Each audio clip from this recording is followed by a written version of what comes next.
আসসালামু আলাইকুম রহমতুল্লাহ। অনেকে ভাবত যুক্তরাষ্ট্র অর্থাৎ আমেরিকায় একমাত্র শক্তিশালী মিত্র সকলের কাছে, মানে একমাত্র শক্তিশালী বন্ধু, তাকে ছাড়া বিশ্বে কোনো কিছু হবে না। কিন্তু আপনারা খেয়াল করে দেখেছেন, পুরো বিশ্বে যে দুইটা দেশ একের পর এক ঝামেলা করে যাচ্ছে, একটা ঝামেলাও হতে পারে, যুদ্ধও হতে পারে, বা যাই হতে পারে, তারা হলো রাশিয়া আর ইসরায়েল।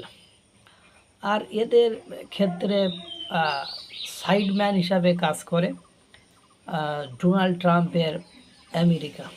আর এই রাশিয়া আর ইসরায়েলের সাথে দুধ ভাত সম্পর্ক হলো আপনার ভারতের। কারণ রাশিয়া আর ইসরায়েল দেখেন, ভারতকে ছাড়া কিচ্ছু করতে চায় না। প্রয়োজনে মার্কিন যুক্তরাষ্ট্রকে ইসরায়েল দূরে ঠেলে দেবে, তারপরেও ভারতকে কাছে টেনে রাখবে।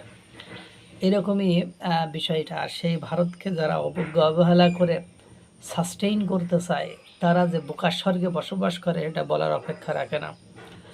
যুক্তরাষ্ট্র একমাত্র শক্তিশালী মিত্র নয়, ভারতকে টেনে ভ্যান্সকে নেতানিয়াহুর পাল্টা জবাব। ইসরায়েলের প্রধানমন্ত্রী বেঞ্জামিন নেতানিয়াহু বলেছেন, বিশ্বের যেসব দেশ ইসরায়েলকে সবচেয়ে বেশি সমর্থন করে তাদের মধ্যে ভারত অন্যতম। তিনি একই সঙ্গে যুক্তরাষ্ট্রের ভাইস প্রেসিডেন্ট জেডি ভ্যান্সের একটি মন্তব্যের সঙ্গে দ্বিমত প্রকাশ করে বলেন, ইসরায়েলের একমাত্র শক্তিশালী মিত্র শুধু যুক্তরাষ্ট্র নয়, আরও অনেক দেশ তাদের পাশে রয়েছে। রবিবার ফক্স নিউজকে দেওয়া এক সাক্ষাৎকারে নেতানিয়াহু এসব কথা বলেন।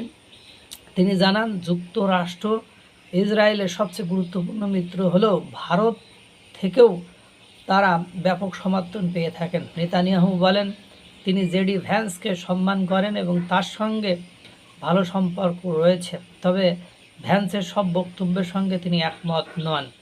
তিনি বলেন, ডোনাল্ড ট্রাম্প হোয়াইট হাউসে থাকাকালে আমরা সবচেয়ে বড় বন্ধুকে পেয়েছি, এ বিষয়ে আমার কোনো সন্দেহ নেই। কিন্তু এর অর্থ এই নয় যে আমাদের আর কোনো শক্তিশালী বন্ধু নেই। এরপর তিনি ভারতের প্রসঙ্গ তুলে ধরেন। নেতানিয়াহু বলেন, ভারত একটি বিশাল দেশ, সেখানে প্রায় 140 কোটি মানুষ বাস করে। আমরা সেখান থেকে অসাধারণ সমর্থন পাই। আমার ফেসবুক অ্যাকাউন্টে ভারতের মানুষের সমর্থনের অসংখ্য বার্তা আসে। তিনি আরও বলেন, সামাজিক যোগাযোগ মাধ্যম বা আন্তর্জাতিক গণমাধ্যমের কিছু অংশে ইসরায়েলের সমালোচনা দেখা গেলেও বাস্তবে বিশ্বের অনেক দেশ এখনও ইসরায়েলের সঙ্গে ঘনিষ্ঠ সম্পর্ক বজায় রেখেছে। নেতানিয়াহুর দাবি, বিভিন্ন দেশের নেতারা ব্যক্তিগতভাবে তার সঙ্গে যোগাযোগ করেন এবং নিরাপত্তা, সামরিক কৌশল, কৃত্রিম বুদ্ধিমত্তা ও সাইবার নিরাপত্তার মতো খাতে ইসরায়েলের অভিজ্ঞতা ও প্রযুক্তিগত সহযোগিতা চান। তিনি বলেন, অনেক নেতা আমাকে ফোন করে বলেন, নিজেদের দেশের রাজনৈতিক বাস্তবতার কারণে তারা প্রকাশ্যে সবসময় অবস্থান জানাতে পারেন না, কিন্তু ব্যক্তিগতভাবে তারা ইসরায়েলকে সম্মান করে এবং আমাদের সঙ্গে বিভিন্ন ক্ষেত্রে কাজ করতে আগ্রহী। প্রযুক্তি খাতে ইসরায়েলের অবস্থান নিয়েও কথা বলেন নেতানিয়াহু। তার দাবি, সাইবার প্রযুক্তিতে ইসরায়েল বিশ্বের দ্বিতীয় শীর্ষ দেশ। তিনি বলেন, উন্নত প্রযুক্তি ও উদ্ভাবনের কারণে অনেক দেশ ইসরায়েলের সঙ্গে সম্পর্ক আরও জোরদার করতে চায়। জেডি ভ্যান্সের সাম্প্রতিক এক মন্তব্যের জবাব দিতেই নেতানিয়াহু এসব কথা বলেন। গত মাসে হোয়াইট হাউসে এক ব্রিফিংয়ে ভ্যান্স বলেছিলেন, ইসরায়েলের উচিত তাদের একমাত্র শক্তিশালী মিত্র যুক্তরাষ্ট্রের বিরুদ্ধে প্রকাশ্যে আক্রমণাত্মক অবস্থান না নেওয়া। সে সময় ভ্যান্সের এই মন্তব্য আসে যুক্তরাষ্ট্র ইরানের মধ্যে চলমান শান্তি আলোচনা নিয়ে। ইসরায়েলের কিছু নেতা ওই আলোচনা এবং সম্ভাব্য চুক্তি নিয়ে অসন্তোষ প্রকাশ করেছিলেন। সেই প্রেক্ষাপটে ভ্যান্স বলেছিলেন, তিনি ইসরায়েল সরকারের সদস্য হলে যুক্তরাষ্ট্রের সমালোচনা করেছেন না। এদিকে মার্কিন সংবাদ মাধ্যম অক্সিওসের এক প্রতিবেদনে বলা হয়েছে, নেতানিয়াহু হোয়াইট হাউসে প্রেসিডেন্ট ডোনাল্ড ট্রাম্পের সঙ্গে বৈঠকের অনুরোধ জানিয়েছে।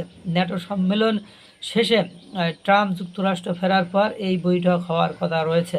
ট্রাম্পও জানিয়েছেন, টেলিফোন আলোচনার পর দুই নেতা শিগগিরই মুখোমুখি বৈঠকে বসতে সম্মত হয়েছেন। তবে ইসরায়েলের কর্মকর্তা বলেছেন, ট্রাম্পের ব্যস্ত সফরসূচির কারণে বৈঠকটি আগামী সপ্তাহে হতে পারে।